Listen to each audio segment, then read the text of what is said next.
Hello everyone, welcome back to the channel where I teach Scale Insights these days, and I'm regularly putting out content related to Scale Insights from scratch, and we'll be learning along the way many things related to Scale Insights, and you will be able to learn everything. So do subscribe if you are new to Scale Insights. If you have been using it for 3 to 4 months, you won't need these videos anyways. So with that, let's go ahead. So in today's video, we are going to make basically bidding rules and what are the best practices when it comes to creating a bidding rule. Here you will go to automations and then bidding rules, and we have to create a new bidding rule. Click on this one, create a new bidding rule. First of all, you need a criteria. So we are assuming that these criteria are the ones are not the ones you need. So we'll create a new criteria. According to my best practices, it's better if you create a new criteria for every new rule that you're making, so that whenever you make changes to that rule, the other rules don't get impacted. So that is my principle or my philosophy. And here we will follow a similar nomenclature that we used last time. We'll go ahead with the name that I use. Then what we'll do is that we'll name the product garlic press. Then we'll type in the SKU. And now let's put in the actual criteria. So the actual criteria is if the orders are, I'm creating one criteria. If the orders are greater than 5, or let's say 3 orders, or we can say 2. So more than 2 orders, so we are getting traction from here. But let's ignore clicks. Let's say the ACOS is greater than 100%. So we are getting orders here, but at very high ACOS. This means we are not able to afford this, so we will decrease the bid here. And pretty much this will be the criteria. Yeah, the orders are greater than 2, the ACOS is greater than 100%. So at least 2 orders, and the ACOS should be at greater than 100, so at least it should be 100%. So it can be greater than 100% and the orders can be greater than 2. And at most, I do not want to impact my high search velocity orders. So that is why I'll also make sure that I'm putting it let's say 6 orders, or we can also say 10 orders. No, let's go ahead with 7, a middle number, so that any orders that are greater than 7, for example, let's say you have a keyword, main keyword where ACOS went above the 100% for a few days, and you will get impacted if you just put in 2 here. This is the criteria that we used, and orders is greater than 2.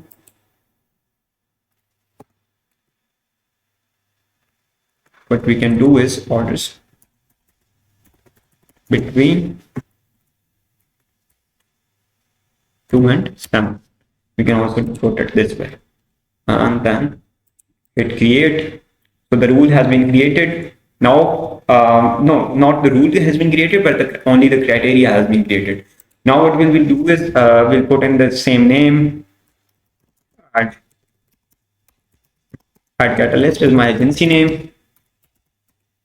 If you need any help related to Scale Insights, you can hit me up. There is one-to-one discovery session link in the description as well. Add Catalyst, then we will put in the SKU name. You can type in garlic press, whatever the product name is, so that it is easier to identify your rule. And then we'll create if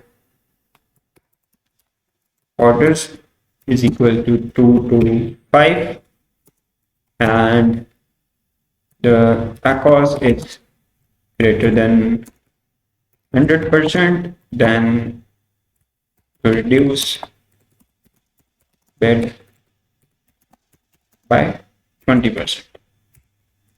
So we are reducing the bid by 20% if the orders are between 2 to 5 and the cost is greater than 100.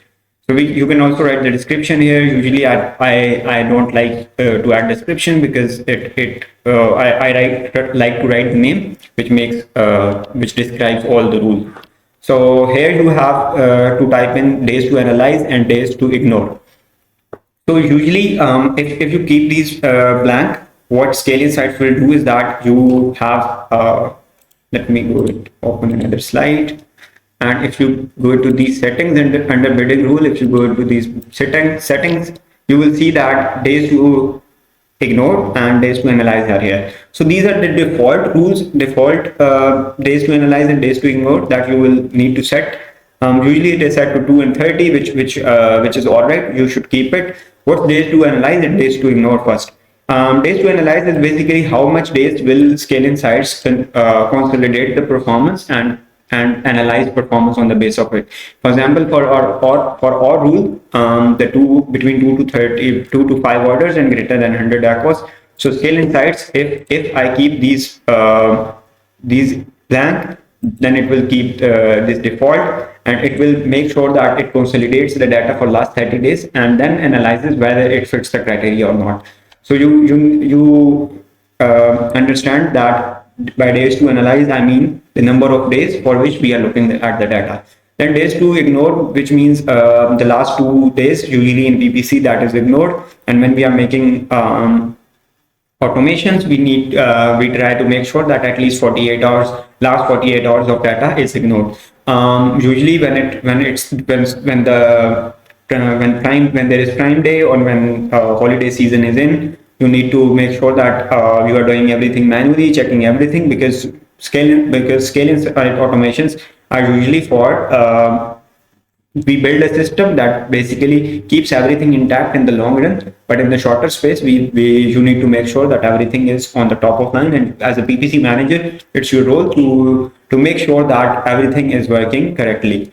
So here, I have usually you should see 2 and 30, and if I want to, let's say, make this condition for, if let's say 30 days is not is a shorter span of time for me, I can do 60 as well. Now the rule will change to 60. If I put in if I do not put in any word here, then it will go back to default, and the default setting is 30. And for days to ignore, it is 2, and I can also do it 1.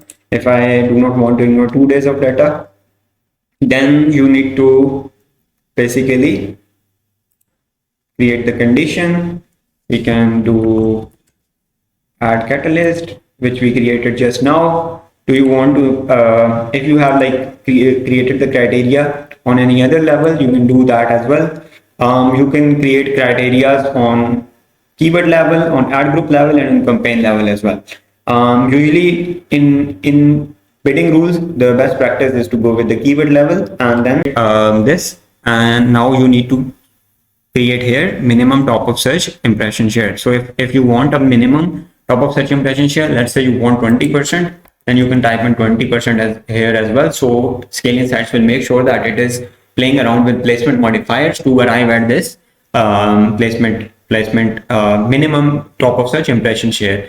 Usually some of the people also like to get it to 100%, but at least 30% should be put here. So minimum should be 30. If you are not getting top of search impression share from less than 30, then it doesn't make sense. But let's say if it is a product targeting campaign, or if it is a complementary auto, then top of search we won't be putting in this top of search impression share, because for those campaigns, product pages are our main target. Going ahead, you need to set in the priority. We can set it, let's say 70, and you can read here, if multiple bidding rules meet the trigger condition, execute the rule with the highest priority. So which means that if let's say there are 7 rules, and out of 7 rules are applied on a campaign and 2 are matching the criteria, exactly this criteria, which is echoes greater than 100% and orders are between 2 to 5. If the criteria matches 2 of these rules, then the one with the highest priority will get triggered, and the other one will get ignored. Also, you need to observe here, it should be put in minimum at least 5 and maximum you can do 10. So what this means is that if any bidding rule has recently performed an action on a key bid, what this does is that, let's say Scale Insights took an action on 1st of December 2024, then it will take the further action on 6th of December, and then the next action on 11th of December, and it won't take any actions between these days, because it will need to observe these days that what the previous action that I have took, what are the results of it, and if there is anything outgoing, like out of the window, then another rule will get triggered, and that will basically adjust it, but the same rule will not get triggered again and again. Here you can optimize on the basis of adjust bid by percentage, or you can optimize based on the target echoes as well.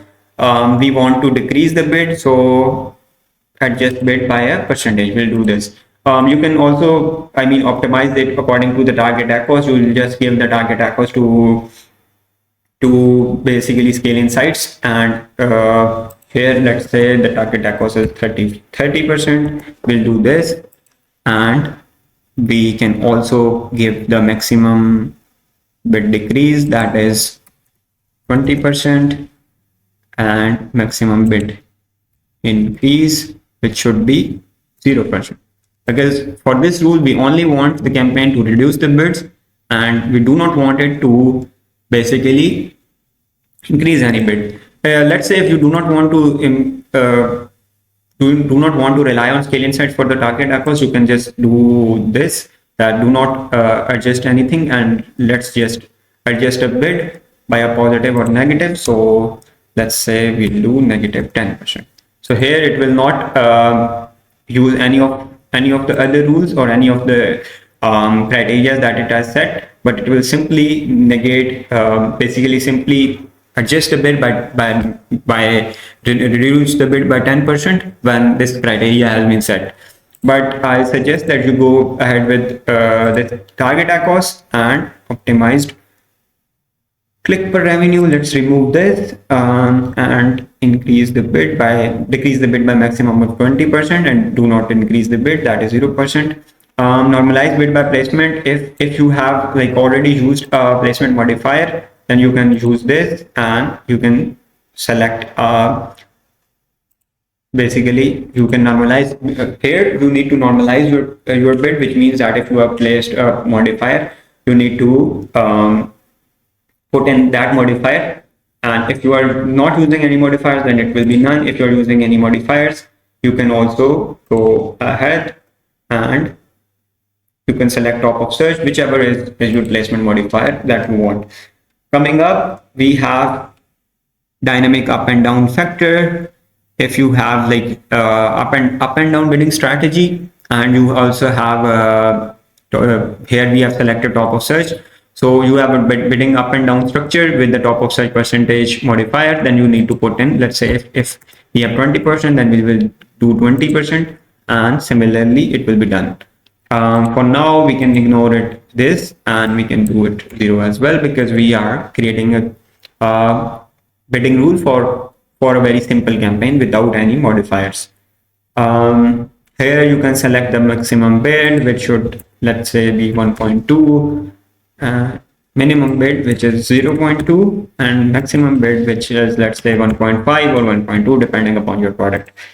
You can also select the minimum and maximum CPCs, average CPC that you want, but let's ignore it for now. And on the basis of this, you can create a rule. So this is how you create a bidding rule. Let's go into bidding rules. Type in SP, and you can see here this rule has been created. So in this way, you can create a bidding rule for yourself as well. Whatever you want, the how you want the bidding rules, what are the stack of bidding rules. I've already provided in my videos a bidding rules stack. If you want to use that, you can utilize that as well. I have also explained how you can use the bulk import feature to import that bidding stack into your portfolio. And you can also create a bidding stack for your own self. One thing that I would recommend is that always create a different stack for the product. Do not rely on one stack to build automations for all of the products. So the drawback of doing that is when you make changes into for one product, the changes get implemented on the other product as well. So if you have, let's say, 4 marketplaces and let's say 5 products, then you will have to do manual effort to create automations for each of the products so that you can make slighter changes that are coming up into your automations. So at the start, it's bit of a work, but over the time, these automations will start to remove your manual efforts, and in this way, you will be able to better optimize your cost and everything according to your targets. So this was about getting rules. In the next video, we'll be talking about import tools, what are the best practices for them,